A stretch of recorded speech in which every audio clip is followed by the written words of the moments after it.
The Last of Us Part 2. Grounded Permadeath Tutorial. Seattle Day 2, The Descent. Stalkers. The stalkers at the beginning of The Descent are annoying, but they can be easily dodged around and shivved if necessary. First things first, let's pick up a brick because we lost one in Seraphied Overlook just now. We've got the brick, so we run to the opposite end of the hallway and into the farthest room on our right. After taking this mask, we're going to turn around and go back into the hallway.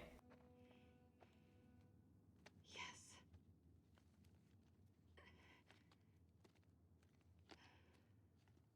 Looks good. All right, back to the lab.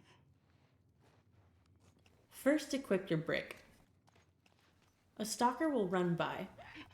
Pause for a few seconds before running down the hall after it. As soon as you get the lock on, throw the brick. There are stalkers in the room to your left that you need to dodge. Unfortunately, I get grabbed, but I planned for this with my safety shiv. Now keep dodging towards the exit and go through. Be careful not to spam X too much, otherwise you may jump to your death. I also want to show you an example of no brick so that you can see the importance of how dodging works here. As I run down the hall, the lock-on is too short for me to throw the brick and stun the enemy, so I dodge all the way to the exit. This was damageless and no shiver brick was needed. And that's the art of the dodge. The Descent. In the Descent, you have to make your way down the building to get to the exit. I'm starting from the first infected area.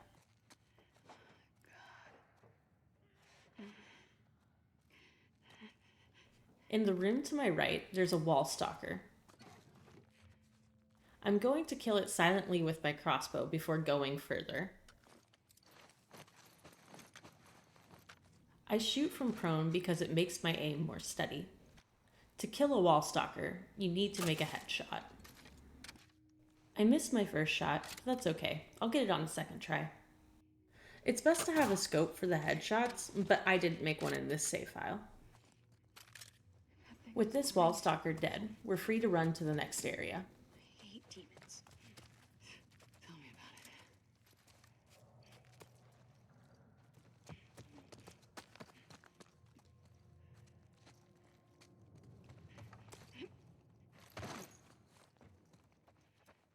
When you get into this next room, you want to crouch to be silent. How many more floors down do you think we have? Across in another room, there is both a clicker and a wall stalker. While it might feel necessary to kill this wall stalker, you actually don't have to. You can go prone and stay by the edge away from it and sneak past it. There are some parts on the table in front of you. You can slowly grab them and then make your way out of the room. Again, stay in prone for as long as possible so that the clicker behind you doesn't hear you.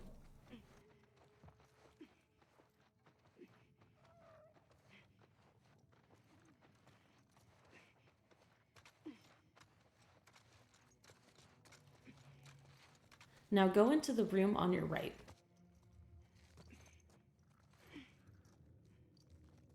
We're going to crouch across this beam into the room in front of us.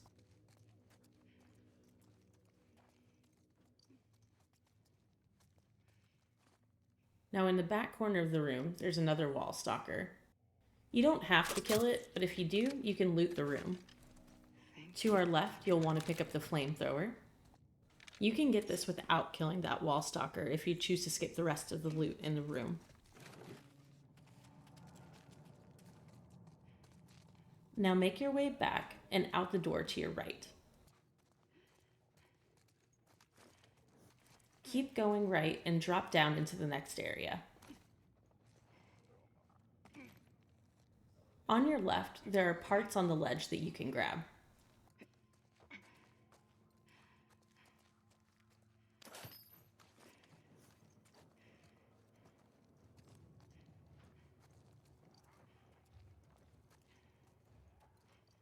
In the room in front of me, there is some pretty alright loot, but you'll have to either get around or kill the clickers by the loot. I find that a bit too risky and difficult, so I skip that area. Now go down and make your way across these two beams, the one in front and the one to your right. Remember the wiggle trick from Skybridge to help keep you from falling. Make your way through these rooms before jumping down into the next area. When you land, you want to immediately go prone. If you keep to the right, you'll be far away enough that the wall stalker won't detect you. You can even get close enough to grab these pills next to it. Nice, we didn't wake up that stalker. Now make your way across the final beam and then into the rooms on your left.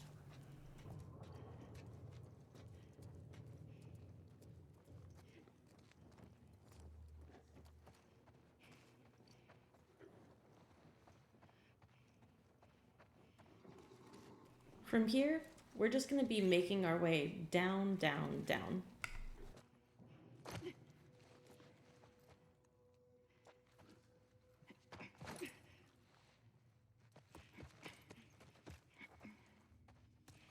Okay, progress. Liv, you doing all right? If I'm being honest, not my best day.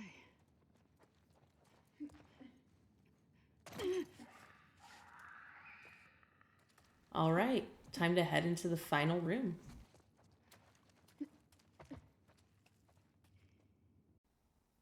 Infected Nest. Infected Nest is simple. You literally just run.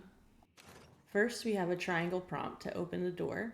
Then you want to be holding sprint and up on the left joystick so that Abby starts running as soon as you get control of her. Run past the clicker, and then run to the right around the bloater. It will run in the opposite direction and give you enough time to open the door to get out of Infected Nest.